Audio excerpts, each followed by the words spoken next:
पटियाला में है, पंजाब।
बिडार अंक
સિવિલ સર્વિસીસની પરીક્ષાઓની તૈયારીના બીજા સેશનમાં આપ સૌનું સ્વાગત છે.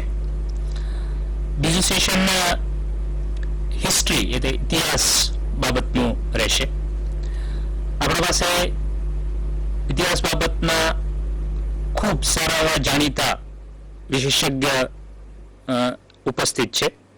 એમનો પરિચય હું કરાવું છું. શ્રી રાકેશભાઈ વ્યાસ. રાકેશભાઈનો પરિચય આપવો હોય તો સ્પીપા જે વિદ્યાનગરમાં છે એમાં પોતે વિઝિટિંગ ફેકલ્ટી છે. સિવિલ સર્વિસીસની પરીક્ષાઓ ઉત્તીર્ણ કરીને 2 વખત ઇન્ટરવ્યુ સુધી પહોંચ્યા છે. પોતે વ્યવસાય એન્જિનિયર છે અને સોશિયલ સ્ટડીઝ જેમાં સ્પેશિયલી હિસ્ટ્રી જે છે એ એમનો ખૂબ ઊંડાણપૂર્વકનો વિષય અને અભ્યાસ રહ્યો છે. આપણે આ જે બીજું સેશન છે એને 2 ભાગમાં વિભાજિત કરીએ છીએ. પહેલો જે ભાગ હશે એમાં જનરલ સ્ટડીઝના ભાગરૂપે જે હિસ્ટ્રી વિષય છે એની ચર્ચાઓ કરવામાં આવશે અને બીજું જે ભાગ છે એમાં ઓપ્શનલ સબ્જેક્ટ તરીકે જ્યારે હિસ્ટ્રી ચૂઝ કરવામાં આવશે ત્યારે આપણે કેવી રીતે તૈયારી કરવાની છે એની બાબતની ચર્ચાઓ કરશું. હું આપણા વિષય નિષ્ણાતને રિક્વેસ્ટ કરીશ કે એ વિષય ન્યાય આપે. આભાર સાહેબ. સૌપ્રથમ તો આપ સૌને સિવિલ સર્વિસીસ પરીક્ષા અંગેના કાર્યક્રમમાં હું આવકારું છું અને ખૂબ ખૂબ અભિનંદન આપું છું કે આપ સૌ આ બાબતમાં આટલું ગંભીરતાથી વિચારી અને આ માટે માર્ગદર્શન લેવા માટે આવી સારા કાર્યક્રમમાં જોડાયા છો. આવો સારો કાર્યક્રમ કરવા બદલ doctor Baba Saheb Ambedkar open university, એમાં ખાસ કરીને એમના વાઇસ ચાન્સલર આમ્રપાલીબેન મર્ચન્ટ તથા ગુજરાત સરકાર, આ બંનેને હું ખૂબ ખૂબ અભિનંદન આપું છું કે કદાચ ભારતમાં આ પ્રકારનો આ પહેલો કાર્યક્રમ હશે. કોઈ કોમ્પિટિટિવ એક્ઝામ માટે સમગ્ર રાજ્યના વિદ્યાર્થીઓને લાભ મળે એ રીતે સેટેલાઇટ થ્રુ કોઈ કાર્યક્રમનું આયોજન થયું હોય એવું મારી જાણમાં પહેલી વાર આવ્યું છે. હવે આપણે સિવિલ સર્વિસીસ પરીક્ષાની વાત કરીએ. ભારતમાં બ્રિટિશરોના સમયથી આ પરીક્ષા લેવાતી.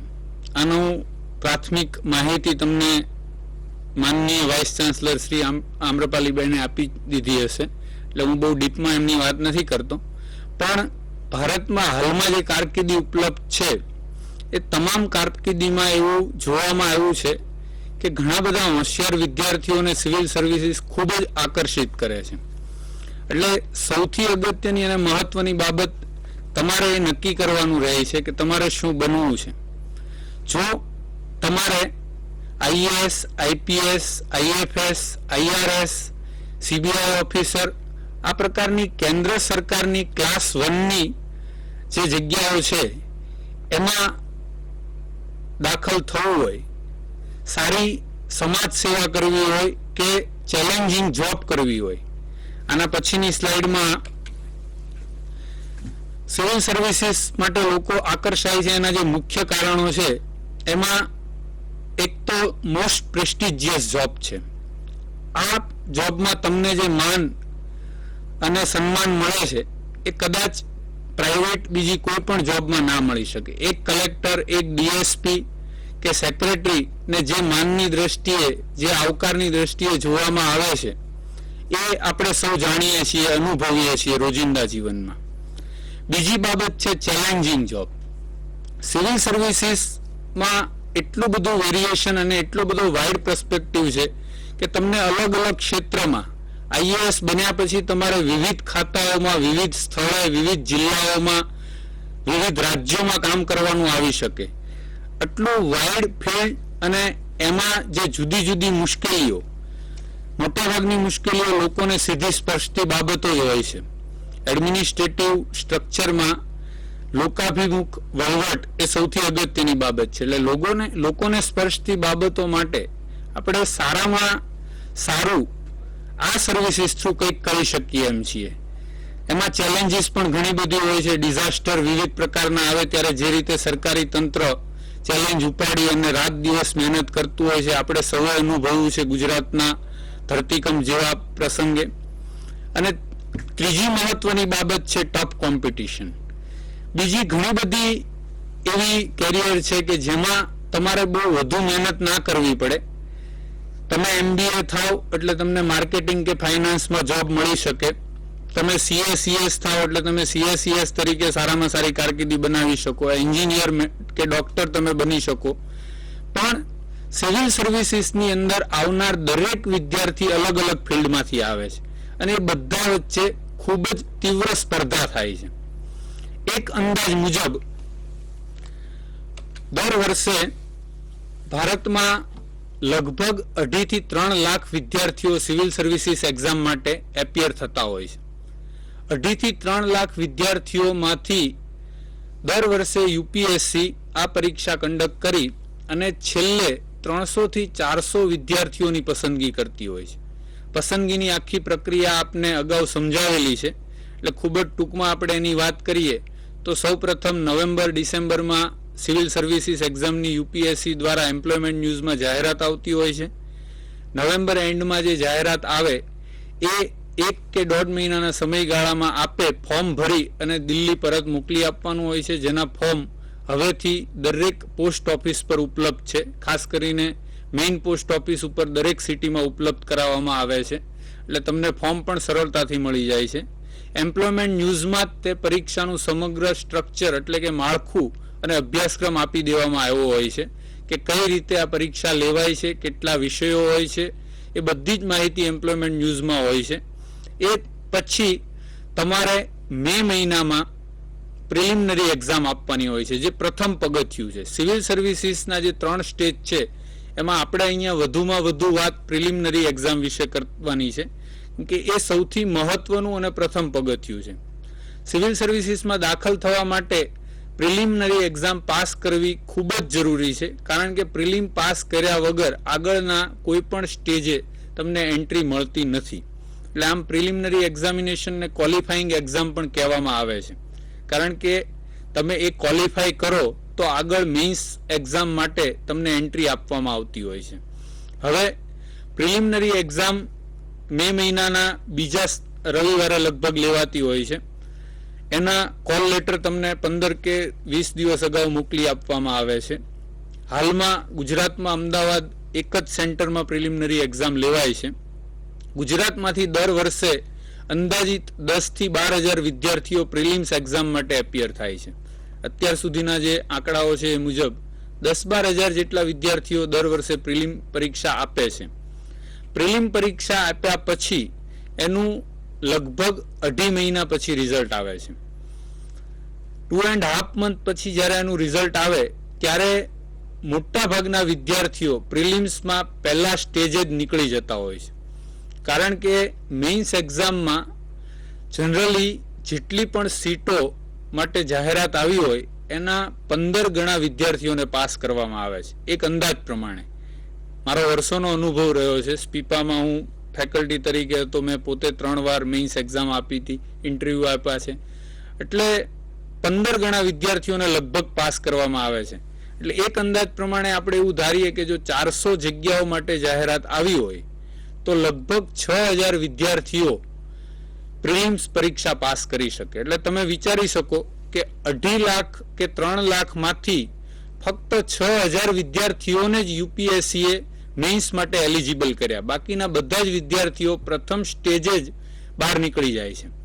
એટલા માટે આપણે પ્રિલિમ્સની તૈયારી ખૂબ ગંભીરતાથી અને ખૂબ જ વ્યવસ્થિત રીતે કરવી પડે છે.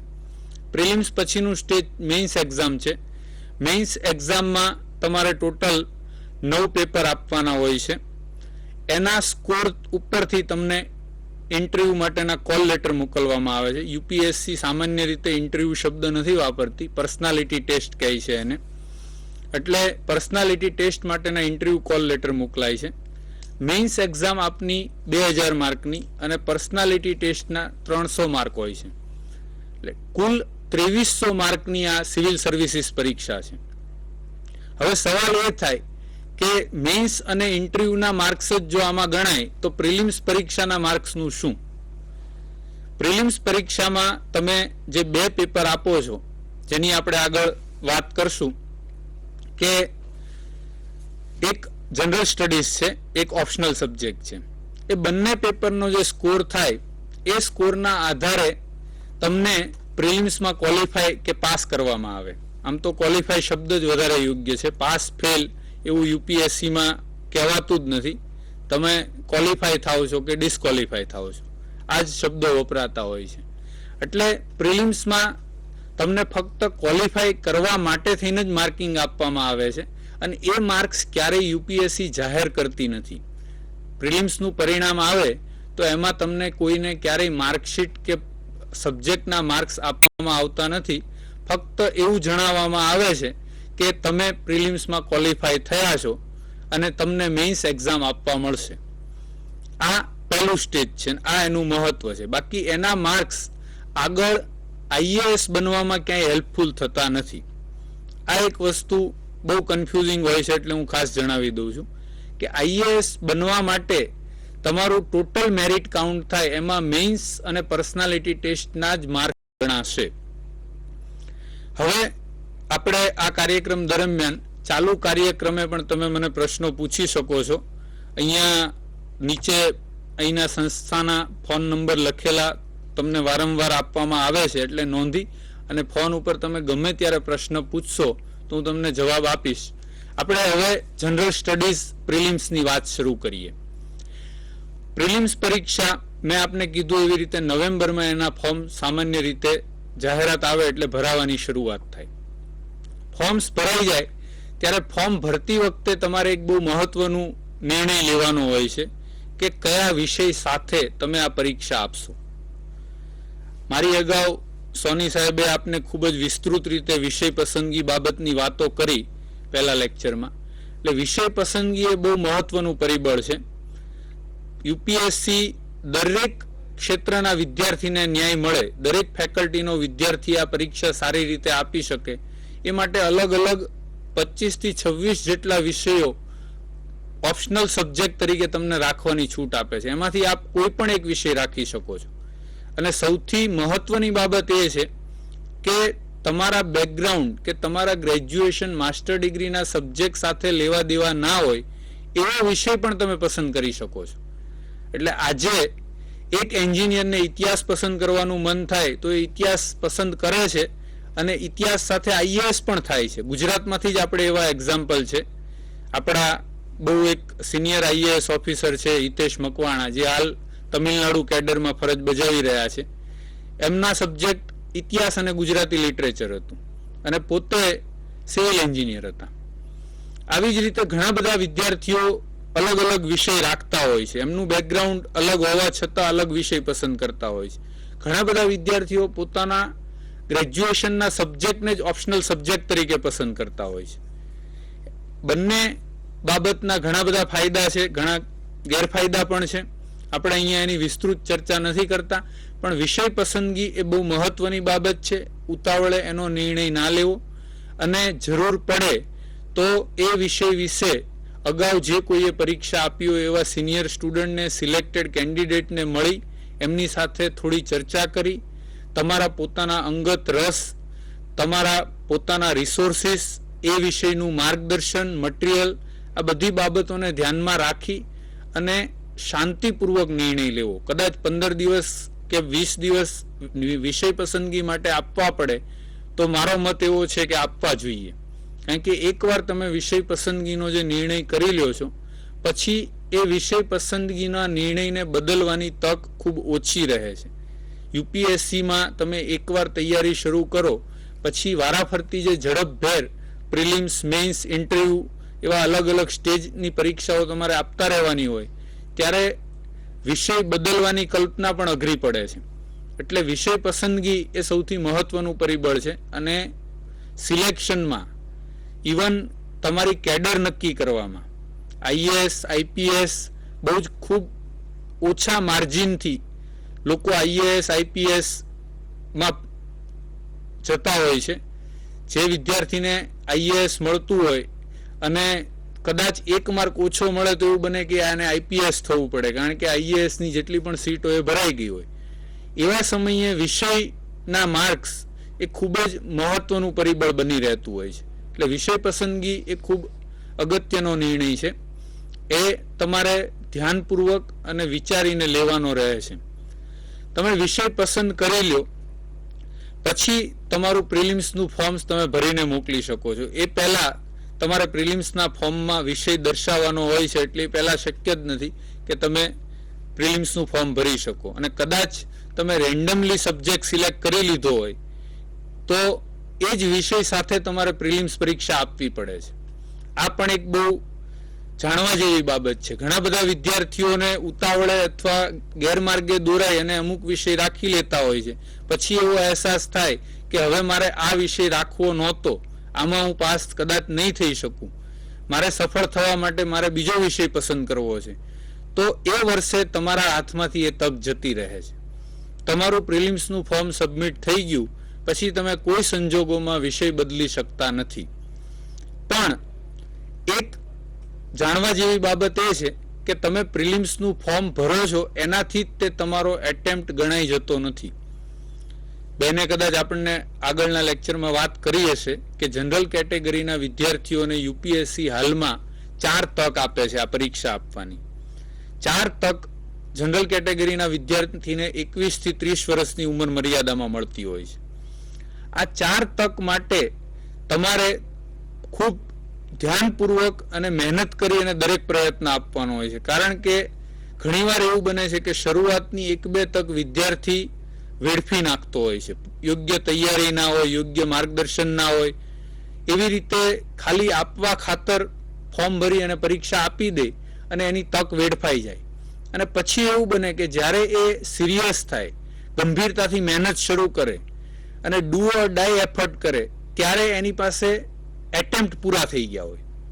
અમારી ઘણા બધા મિત્રોના આવા કિસ્સાઓ છે કે શરૂઆતનું 1-2 વર્ષ યોગ્ય માર્ગદર્શનના અભાવે બગડ્યું હોય અને પછી જ્યારે એમ થાય કે ભાઈ ઇન્ટરવ્યૂ આપી ચૂક્યા છીએ અને હજી જો કદાચ તક મળે તો નેક્સ્ટ એટેમ્પ્ટમાં 100% સિલેક્ટ થઈ જવાય, પણ તમારા એટેમ્પ્ટ પૂરા થઈ ગયા હોય એટલે તમને તક રહેતી નથી. ત્યારે આપણને યાદ આવે કે આપણે અગાઉ જે તક વેડફી હતી, એટેમ્પ્ટ વેડફ્યો હતો, એ ખોટું હતું. એટલે એક મહત્વની બાબત જેમાં ઘણા બધાને મિસઅન્ડરસ્ટેન્ડિંગ હોય છે કે આપણે પરીક્ષાનું ફોર્મ ભરી દઈએ એટલે આપણો એટેમ્પ્ટ ગણાઈ જાય. હકીકતમાં એવું નથી. તમે પરીક્ષાનું ફોર્મ ભરો છો એનાથી તમારો પ્રયત્ન ગણાતો નથી, પરંતુ જ્યારે તમે પરીક્ષા હોલમાં પ્રિલિમ્સ પરીક્ષા આપવા જાઓ અને સુપરવાઇઝર તમારી સાઇન પ્રેઝન્સની લે ત્યારે તમારો એટેમ્પ્ટ કન્સિડર થઈ જાય.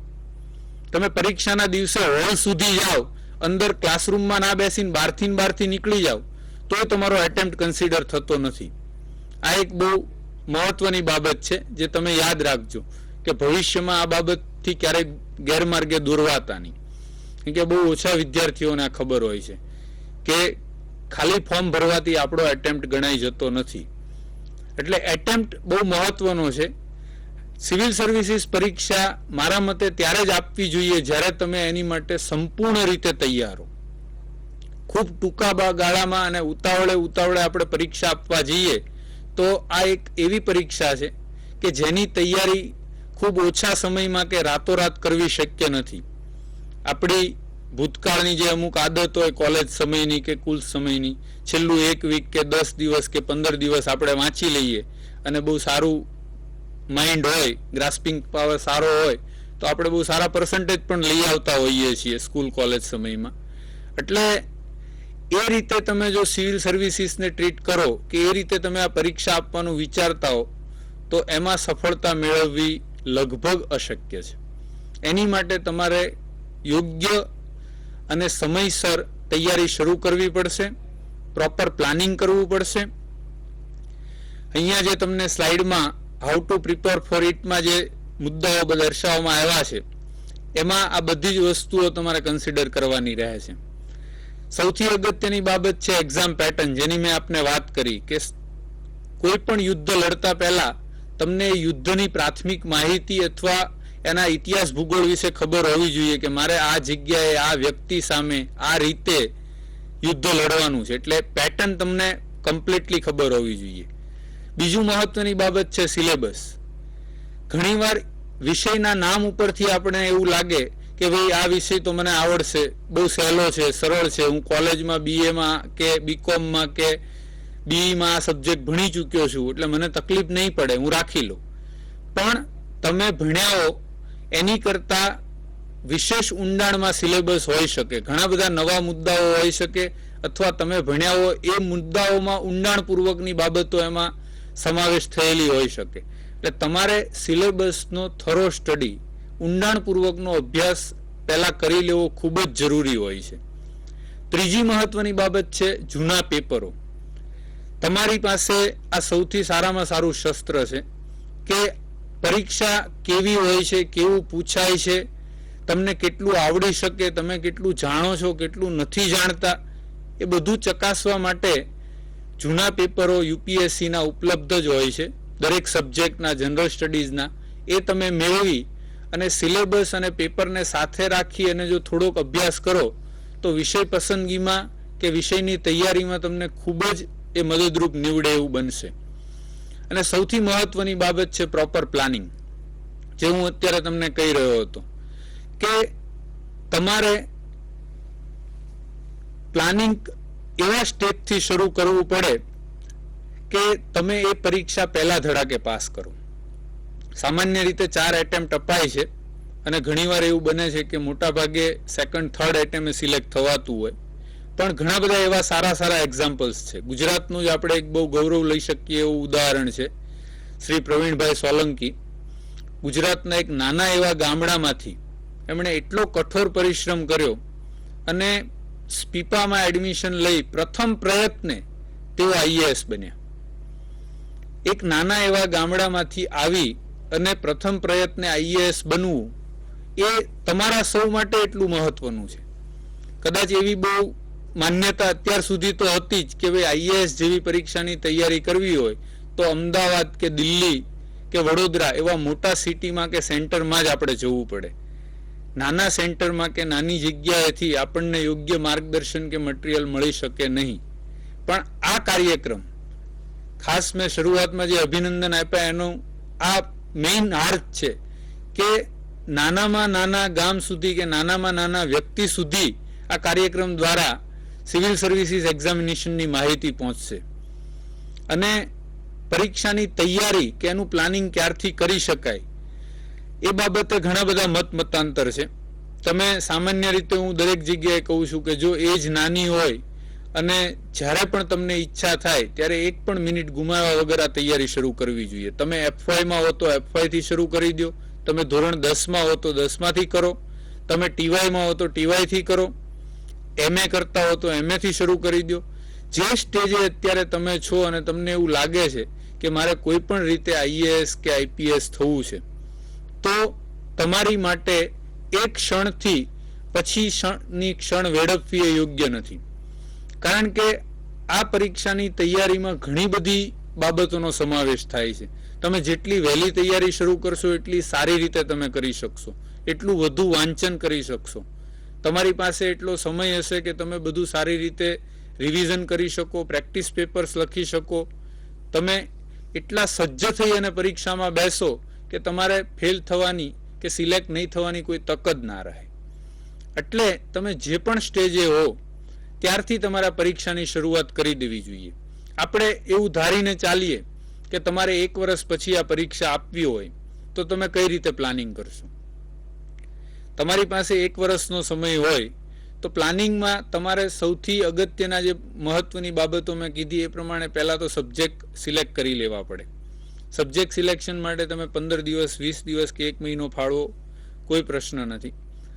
પછી સબ્જેક્ટ નક્કી કર્યા પછી તમારે સૌથી પહેલું કામ એ સબ્જેક્ટની રેફરન્સ બુક કલેક્ટ કરવાનું હોય છે. એ વિષય માટે કઈ કઈ બુક્સ તમારે વાંચવાની છે એ તમારે સૌથી પહેલા માહિતી મેળવવી પડે છે. એ માહિતી મેળવી અને પછી તમે એ સબ્જેક્ટના પેપર સેટ કલેક્ટ કરી લેશો.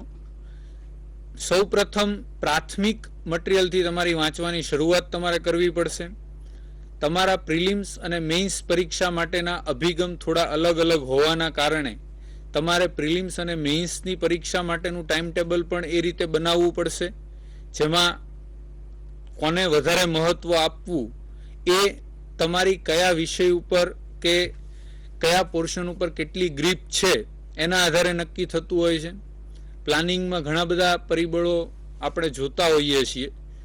એમાં વ્યક્તિગત આદતોથી લઈ, પર્સનલ હેબિટથી લઈ અને તમારો મેન્ટલ પાવર, મેમરી, તમારી રીડિંગ હેબિટ્સ, તમારા સોર્સ મટીરિયલ, તમારું ગાઈડન્સ કે કોચિંગ માટેનું કોઈ જો ઉપલબ્ધ પેલું હોય તો એ વિશે પણ તમને લાભ રહેતો હોય છે. એટલે આ બધા પરિબળો એકવાર તમે તમારા કેટલા ફેવરમાં કે કેટલા ફેવરમાં નથી એ નક્કી કરી અને એ પ્રમાણે તમારું યોગ્ય આયોજન કરતા હો છો. અને એ રીતે જો તમે સમયસર આયોજન કરી અને બહુ સારી તૈયારી કરો તો આઈએએસ બનવું અઘરું નથી. કેમ કે ઘણા બધા ઉદાહરણો વર્ષોથી હું જોતો આવ્યો છું કે બહુ સામાન્ય વિદ્યાર્થી, બહુ નાના એવા ગામમાંથી આવેલા વિદ્યાર્થી, બીએમાં સેકન્ડ ક્લાસ આવ્યો હોય, ગુજરાતમાં સામાન્ય શહેરમાં ભણ્યા હોય, એવા વિદ્યાર્થીઓ આઈએએસ પરીક્ષા પાસ કરી શકે છે અને અત્યારે પાસ કરી અને સારી સારી જગ્યાઓ ઉપર ફરજ પણ બજાવી રહ્યા છે. એટલે આઈએએસ પરીક્ષા વિશે જે એક બહુ મોટો હાવ ઊભો કરવામાં આવે છે કે આ પરીક્ષા ખૂબ જ અઘરી છે, કોઈ પણ પાસ ના કરી શકે. બીજા પણ મહત્વના ઘણા પરિબળો હોય છે કે તમને ઇંગ્લિશ ઓછું આવડતું હોય તો તમે આ પરીક્ષા ના આપી શકો. આ બધા પરિબળો મારી દ્રષ્ટિએ એટલા મહત્વના નથી. હકીકતમાં તમારો પોતાનો વિલ પાવર, તમારું ડેડિકેશન, હાર્ડવર્ક, કોન્સેપ્ટ ક્લેરિટી અને લગનથી આ પરીક્ષા કોઈ પણ સંજોગોમાં પાસ કરવી એવી ધૂન સાથે લાગ્યા રહેવું, આ બધી વસ્તુ વધારે મહત્વની બની રહે છે. એટલે આઈએએસ પરીક્ષાની તૈયારી તમારે શરૂ કરવાની થાય એટલે સૌથી પહેલા તમારે પ્રિલિમ્સ પરીક્ષાની વાત આવશે. પ્રિલિમ્સ પરીક્ષામાં આપણે જોઈએ તો 2 પેપર હોય છે. પહેલું પેપર જનરલ સ્ટડીઝનું. જનરલ સ્ટડીઝ સામાન્ય રીતે આપણે ગુજરાતમાં આની માટે જીકે વર્ડ વાપરીએ છીએ, general knowledge. General knowledge and general studies આ 2 શબ્દોમાં એક બહુ નાની પાતળી ભેદરેખા છે, ખાસ સમજવા જેવી. કે જનરલ નોલેજ એટલે એવી બાબત કે જે નોલેજની રીતે તમને સામાન્ય રીતે ખબર હોવી જોઈએ કે સૌથી ઊંચો પર્વત કયો, સૌથી લાંબી નદી કઈ. આ બધી બાબતો જનરલ નોલેજમાં આવતી હોય છે. જ્યારે જનરલ સ્ટડીઝ એટલે તમે સ્કૂલ લેવલે જે કંઈ ભણ્યા છો એ જે તમે પચાવ્યું છે એમાંથી તમને ઘણું બધું પૂછવામાં આવતું હોય છે, એ જનરલ સ્ટડીઝમાં કવર થાય છે. એટલા માટે જ તે આપણે જનરલ સ્ટડીઝની જ્યારે આગળ વિસ્તૃત ચર્ચા કરીએ ત્યારે હું તમને કહીશ કે કઈ કઈ બાબતો અને સ્કૂલના પુસ્તકો આપણે રિફર કરવા શા માટે જરૂરી બની જાય છે. બીજું પ્રશ્નપત્ર છે તમારો વૈકલ્પિક વિષય, ઓપ્શનલ સબ્જેક્ટ. ઓપ્શનલ સબ્જેક્ટના સામાન્ય રીતે 120 પ્રશ્નો હોય છે અને 300 માર્ક્સ હોય છે. 120 પ્રશ્નના 300 માર્ક્સ એટલે લગભગ એક પ્રશ્ન તમારે 2.5 માર્કનો થયો, 2.5 માર્કનો. અને એ જ રીતે જનરલ સ્ટડીઝમાં 150 પ્રશ્નો હોય છે જેના 150 માર્ક્સ હોય છે.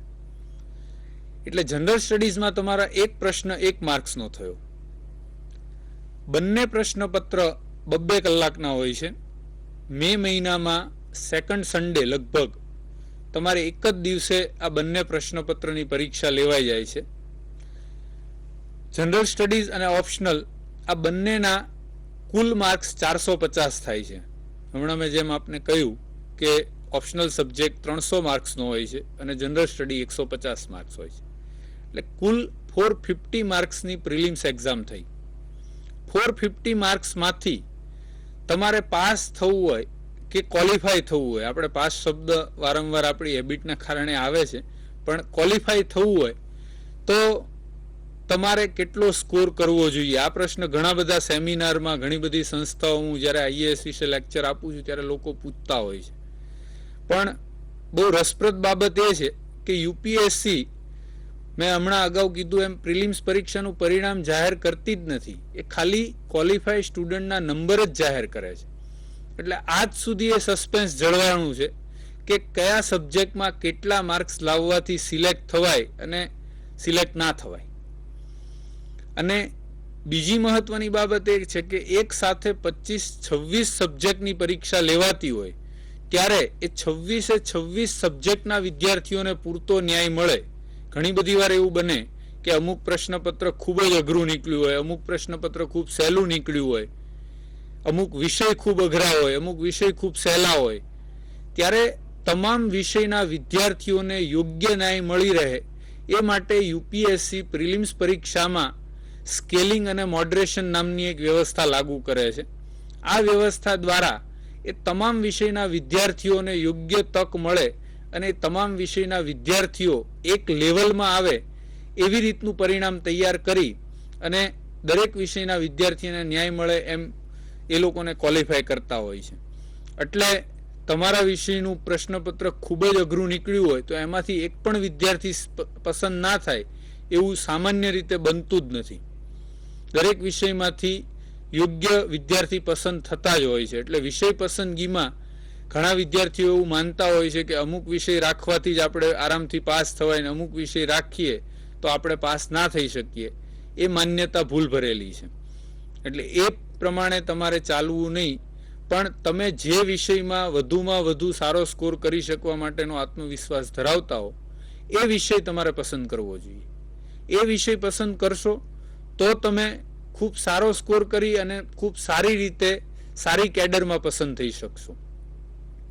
હું વારંવાર સારી કેડર શબ્દ એટલે વાપરું છું કે યુપીએસસીની એક જ પરીક્ષા દ્વારા જુદી જુદી 25 થી 26 ક્લાસ 1ની પોસ્ટ માટે પસંદગી થતી હોય છે. મેં જે શરૂઆતમાં ફર્સ્ટ સ્લાઇડમાં આપને બતાવ્યું કે તમારે આઈએએસ બનવું છે, આઈપીએસ બનવું છે, સીબીઆઈમાં જવું છે, તમારે કોઈ પણ જગ્યાએ આ કેન્દ્ર સરકારની વર્ગ 1ની જગ્યાઓમાં જવું હોય તો સિવિલ સર્વિસીસ થ્રુ તમે જઈ શકો છો.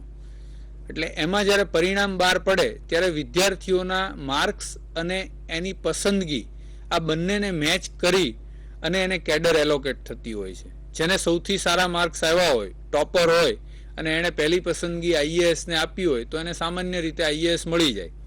પણ થોડા ઓછા માર્ક્સ હોય અને તમે પહેલી પસંદગી આઈએએસને આપી હોય અને આઈએએસની જેટલી પણ જગ્યાઓ હોય એ ભરાઈ ગઈ હોય તો તમારી પછીની પસંદગી એટલે તમે બીજી પસંદગી તરીકે આઈપીએસ આપ્યું હોય તો તમને આઈપીએસ મળતું હોય છે.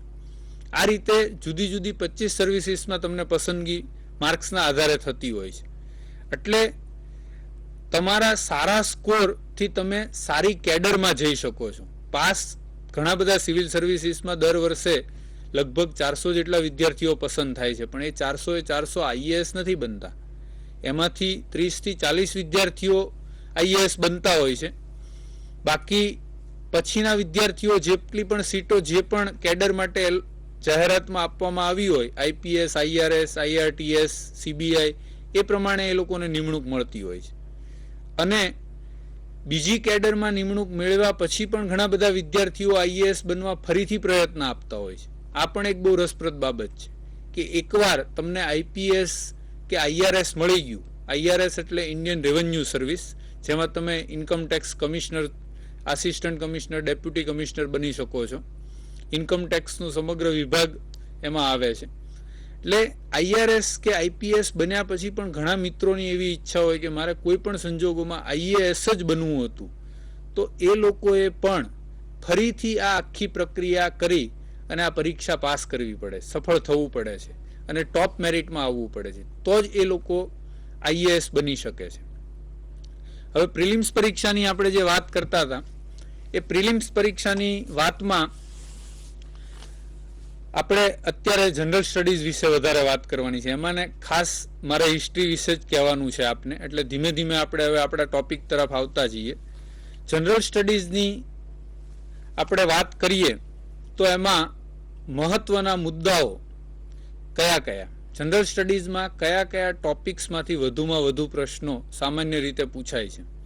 હમણાં મેં આપને જણાવ્યું એ પ્રમાણે કુલ 150 પ્રશ્ન જનરલ સ્ટડી પ્રિલિમ્સના પેપરમાં પૂછવામાં આવે છે.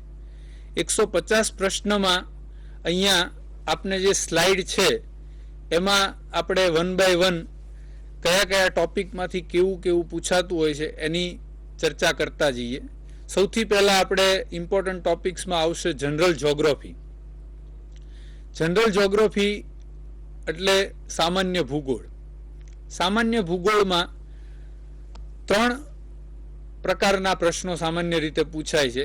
એક ફિઝિકલ જ્યોગ્રાફીમાંથી એટલે કે ભૌતિક ભૂગોળમાંથી, પૃથ્વી અને એની રચના, પછી સમુદ્રની રચના, વાતાવરણ, પર્યાવરણ, ગ્રહો આ બધી બાબતો ફિઝિકલ જ્યોગ્રાફીમાં કવર થાય છે. એમાંથી આપણને પ્રશ્ન પૂછી શકે છે. એના પછીનો જે મુદ્દો છે એ વર્લ્ડ જ્યોગ્રાફી. હા, અહીંયા જે સ્લાઇડ આપણને જોવા મળે છે આપ આ નોંધી લેજો મુદ્દાઓ. ફિઝિકલ જ્યોગ્રાફી પછી સેકન્ડ પોઈન્ટ છે વર્લ્ડ જ્યોગ્રાફી. વર્લ્ડ જ્યોગ્રાફીમાં વિશ્વના તમામ દેશ, એની ભૂગોળ, 7 ખંડ, તમામ સમુદ્ર, મહત્વના પર્વતો, નદીઓ, આ બધી જે બાબતો છે, વન, આ બધી જ વસ્તુઓને આધારિત ક્યાંકથી નહીં ક્યાંકથી તમને વર્લ્ડ જ્યોગ્રાફીમાંથી પ્રશ્ન પૂછી શકે. અને બીજી એક રસપ્રદ બાબત છે, ઘણા વર્ષથી હું આ એક મુદ્દો માર્ક કરું છું કે વિશ્વમાં ક્યાંય એવી કરંટ ઇવેન્ટની રીતે રાજકીય કે ત્રાસવાદી કે બીજી કોઈ બાબતે બહુ મોટી ઘટના બની હોય તો એ ઘટનાનો નકશો, એ દેશનો નકશો એક નાના એવા ટપકા સાથે કે ભાઈ આ કયો દેશ કે કયું શહેર છે એ જણાવો, એ પ્રકારના પ્રશ્નો યુપીએસસી આપણને પૂછતી હોય છે. એટલે મેપ બેઝ ક્વેશ્ચન, નકશા આધારિત પ્રશ્નો પણ વર્લ્ડ જ્યોગ્રાફીમાંથી આપણને પૂછી શકે, એ આપણા માટે બહુ મહત્વની બાબત છે. અને ત્રીજી સૌથી મહત્વની જે જ્યોગ્રાફીમાં પોર્શન છે એ ઇન્ડિયન જ્યોગ્રાફી, ભારતની ભૂગોળ. આપણને વધુમાં વધુ પ્રશ્નો જ્યોગ્રાફીમાં સામાન્ય રીતે ભારતની ભૂગોળમાંથી જ પૂછવામાં આવતા હોય છે. એટલે ભારતની ભૂગોળ આપણે ખૂબ જ સારી રીતે તૈયાર કરવી પડે છે અને એને બધા જ આસ્પેક્ટથી, political geography, economical geography, social, industrial, ક્યાં કઈ ઇન્ડસ્ટ્રી લોકેટ છે. એટલે ખાલી ભૂગોળનો અર્થ એવો નદી, ડેમ કે પર્વત એવો નથી થતો, પણ એમાં ખેતી, ઉદ્યોગ, આદિવાસી જાતિઓ ક્યાં કઈ વસે છે, આ પ્રકારની માહિતીઓ પણ સમાવેશ થઈ જતો હોય છે. એટલે તમારે જ્યોગ્રાફી એઝ એ હોલ વાંચવાનું રહે છે. એટલે ઇન્ડિયન જ્યોગ્રાફી આપણા માટે સૌથી મહત્વનો મુદ્દો છે. પણ આ 3 માંથી આપણને યુપીએસસી પ્રિલિમ્સમાં પ્રશ્નો પૂછવામાં આવતા હોય છે. એના પછીનો મુદ્દો છે જનરલ સાયન્સ. જનરલ સાયન્સમાં સામાન્ય રીતે 5 થી 10 ધોરણની વચ્ચે તમે જે વિજ્ઞાન ભણી ચૂક્યા છો એમાંથી પ્રશ્નો પૂછાતા હોય છે. અને ફિઝિક્સ, કેમેસ્ટ્રી, બાયોલોજી અને કરંટ સાયન્સ. બાયોલોજીની અંદર ઘણા બધા મુદ્દાઓનો સમાવેશ થઈ શકે, જેમાં આપણે હ્યુમન બોડી, રોગ, એ ઉપરાંત ઝુઓલોજી, એનિમલ હસબન્ડરી, એગ્રીકલ્ચર, આ બધી જ બાબતો જનરલ સાયન્સમાં આવી જતી હોય છે.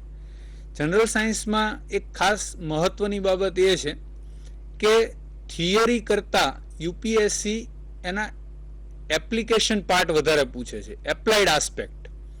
હું તમને એક બહુ સાદું સરળ ઉદાહરણ આપું સમજવા માટે કે આપણે ઘણા બધા નિયમો વિજ્ઞાનમાં ભણી ગયા, ન્યૂટન્સ લો, પછી પાસ્કલનો નિયમ છે, ઘણા બધા નિયમો આપણે ભણીએ છીએ, પણ પ્રેક્ટિકલી એ નિયમ ફિલ્ડમાં કે વાસ્તવિક જીવનમાં ક્યાં ઉપયોગમાં આવતો હોય છે એની માહિતી આપણને ખૂબ ઓછી હોય છે.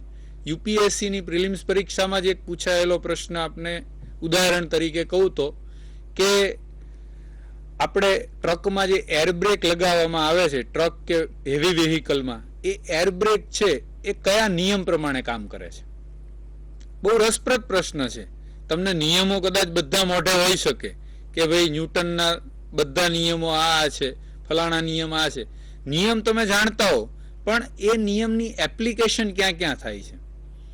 આપણે રોકેટને તરતું મૂકીએ છીએ હવામાં કે સેટેલાઇટ લોન્ચ કરીએ ત્યારે ન્યૂટનના કયા નિયમ પ્રમાણે થતું હોય, એ એની એપ્લિકેશનથી. એટલે એરબ્રેકનું જે મેં તમને ઉદાહરણ આપ્યું એ પાસ્કલના નિયમ પ્રમાણે એરબ્રેક લાગતી હોય છે. એટલે આ રીતના એપ્લાઇડ સાયન્સ, ખાસ કરીને સાયન્સની જે એપ્લિકેશનની વાત આવે છે એને આધારિત વધુમાં વધુ પ્રશ્નો યુપીએસસી પૂછે છે.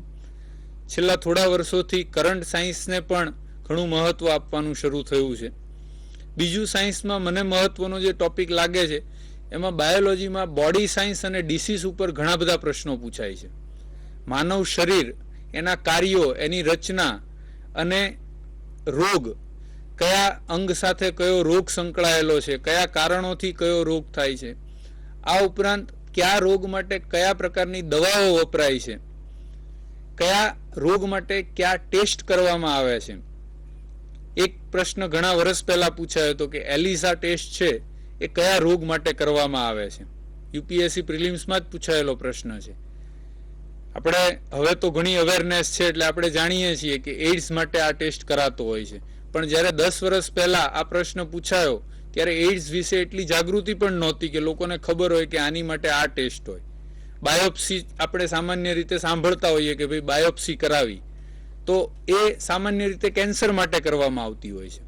તો આ રીતે જે એપ્લાઇડ પાર્ટ છે, તમે રોજબરોજની જિંદગીમાં જે વિજ્ઞાનને અનુભવો છો એવા પ્રકારના પ્રશ્નો યુપીએસસી વધુ પ્રમાણમાં પૂછશે. હવે જનરલ સ્ટડીઝનો એના પછીનો જે ટોપિક છે એ ઇન્ડિયન પોલિટી.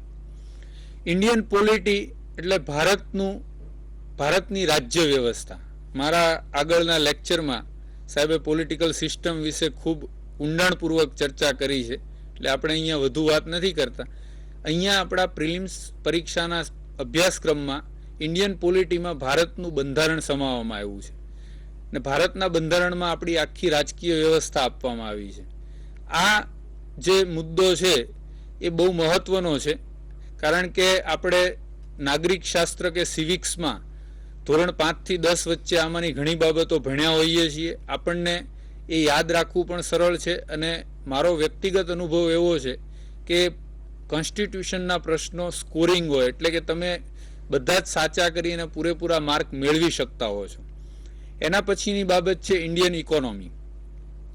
ઇકોનોમીમાં પ્રિલિમ્સ પરીક્ષામાં સામાન્ય રીતે વર્લ્ડ ઇકોનોમી ઉપર ક્વેશ્ચન પૂછવામાં આવતા નથી. મોટાભાગે ઇન્ડિયન ઇકોનોમી ઉપર જ પ્રશ્નો પૂછાય છે, જેમાં મહત્વના જે મુદ્દાઓ છે એમાં 5 યર પ્લાનિંગ, ફાઇનાન્શિયલ સિસ્ટમ.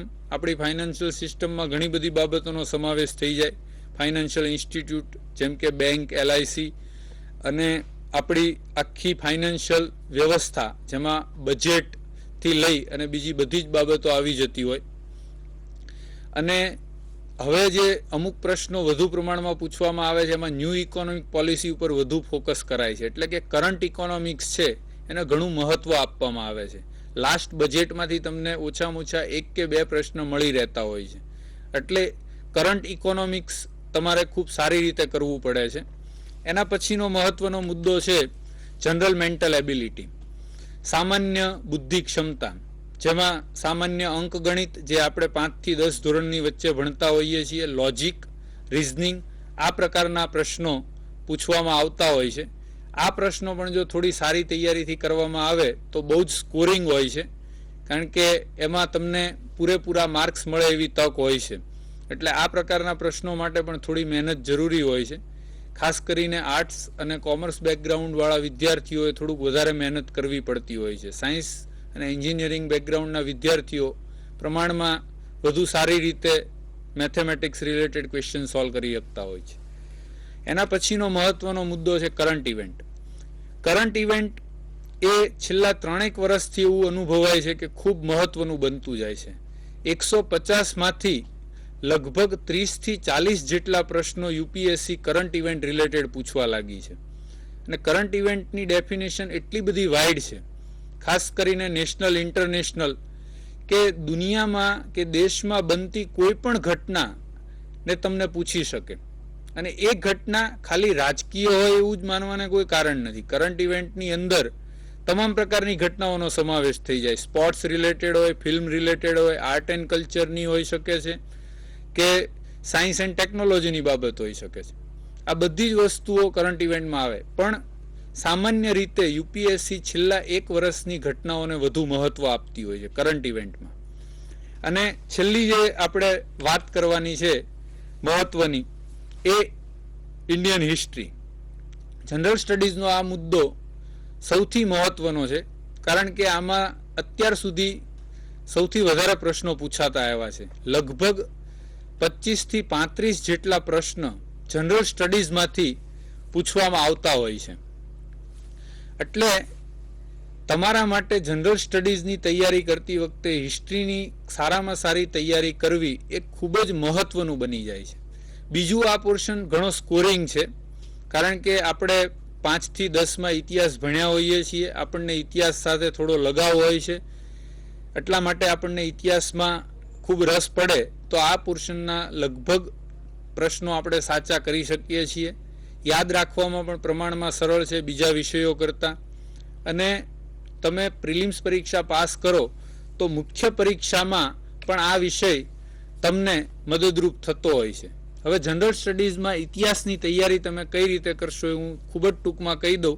આપણે વધુ વિસ્તૃત ચર્ચા હવે પછીના લેક્ચરમાં કે હવે પછીના સેશનમાં જ્યારે પણ આપણે મળશું ત્યારે કરશું. પણ હાલમાં તમે જ્યાં પણ રહેતા હો ત્યાં સૌ પ્રથમ જો શક્ય હોય તો 5માથી 10મા ધોરણની ગુજરાત સરકારની સમાજશાસ્ત્રની કે ઇતિહાસના જે પુસ્તકો હોય એ તમે મેળવી અને એ વાંચવાના શરૂ કરો. આપણો પાયો જે છે એ 5માથી 10મા ધોરણનો જ છે. મેં વારંવાર જનરલ સ્ટડીઝના ટોપિકની ચર્ચામાં હું બોલ્યો છું કે આમાં 5માથી 10માની વચ્ચેના પ્રશ્નો વધુ પૂછાય. એટલે ધોરણ 5થી ધોરણ 10 સુધી તમે જે ભણી ચૂક્યા છો એ બાબતો યુપીએસસીમાં તમને ક્યાંક ને ક્યાંક પૂછવામાં આવતી હોય છે. એટલા માટે શક્ય હોય તો સમાજશાસ્ત્રના ધોરણ 5થી ધોરણ 10 સુધીના પુસ્તકો વાંચી લો. ધોરણ 11-12ના ઇતિહાસના પુસ્તક આપ એકવાર સરસ રીતે વાંચી લો. પ્રિલિમ્સ પરીક્ષામાં વર્લ્ડ હિસ્ટ્રી તમારા કોર્સમાં નથી એટલે વિશ્વના ઇતિહાસનું ટોપિક આપણે પ્રિલિમ્સ પરીક્ષા માટે તૈયાર કરવાની જરૂર નથી. એ ફક્ત મુખ્ય પરીક્ષામાં જ છે. એટલે પ્રિલિમ્સની તૈયારીમાં કે જનરલ સ્ટડીઝની તૈયારીમાં તમારે વર્લ્ડ હિસ્ટ્રીને બહુ વધારે મહત્વ આપવાનું રહેતું નથી. એટલે તમારી તૈયારીમાં સૌપ્રથમ ગુજરાત સ્ટેટના પુસ્તક તમે મેળવો. એ પૂરા કર્યા પછી તમારે જે ફરજિયાતપણે કરવાનું છે એ એનસીઆરટીની બુક્સ ધોરણ 5થી ધોરણ 10 અને ઇતિહાસમાં તો 11-12ની પણ ખૂબ જ મહત્વની છે. અહીંયા હું આપને એક પુસ્તક આ બતાડું છું. આ એક અહીંયા આપણે આ જે એક પુસ્તક છે એનસીઆરટીનું આ ધોરણ 11નું પુસ્તક છે.